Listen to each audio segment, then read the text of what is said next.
पैरों के तलुओं में जलन और खुजली का उपचार बताने की कृपा करें।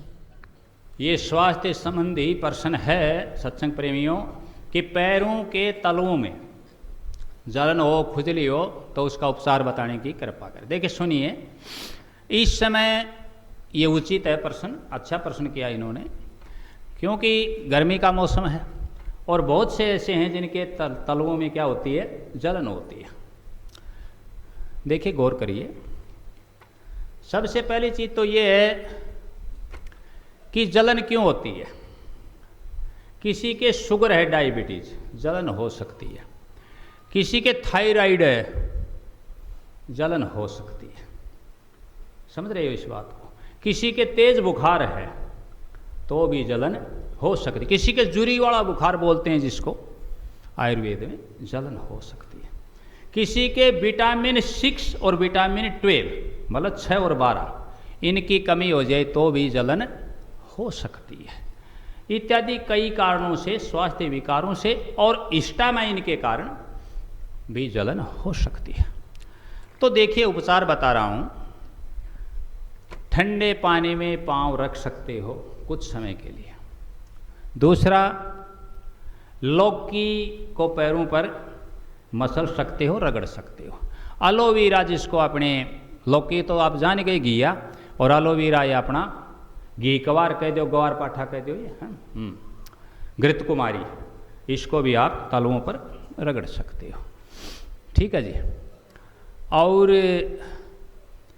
खाने पीने के लिए एंटाहिस्टामाइन टेबलेट वगैरह ले सकते हो आप, ठीक है ना, सिट्रीजन वगैरह, अट्रेक्स वगैरह ये ले सकते हो। और इस समय अपने घर में यदि गर्मी बन गई, पित्त बढ़ गया, पित्त समझते हो ना, वात पित्त का आयुर्वेद में 3 विकार होते हैं, तो पित्त बढ़ गया किसी का, कुपित हो गया तो भी जलन हो सकती है। तो क्या करो कि अपने ये कांदा जानते हो ना, प्याज, गठिया, ये अभी चल रही बढ़िया वाली, हाँ, इसको काट करके पानी में रख दो, ठीक है, साफ पानी में महीन बारीक काट करके, और फिर इसकी लस्सी बनाओ, उसमें थोड़ा भुना हुआ जीरा इत्यादि, काला नमक ये हो, और उसको घंटे 2 घंटे रख करके एकदम ठंडा हो जाए, और उसमें और भी तुम डालना चाहो तो वो चीज़ें डाल सकते हो तुम्हारे पास हो, जैसे इलायची। तो इलायची की तासीर ठंडी होती है, खसखस की तासीर ठंडी होती है, ये ठंडी चीज़ें होती हैं। लौंग और काली मिर्च और दालचीनी ये गर्म होते हैं, समझ गए ना इस बात को। मेथी भी गर्म होती है, ये नहीं, मैंने क्या बताया, इलायची ठंडी होती है, समझ लो इस बात को, ठीक है ना। हाँ, तो इलायची पीस करके डाल सकते हो आप। और आपके पास ये खसखस है, थोड़ी महंगी है, थोड़ा वो भी पीस करके रोस्ट करके आप उसमें डाल सकते हो, और उसकी लस्सी बनाओ।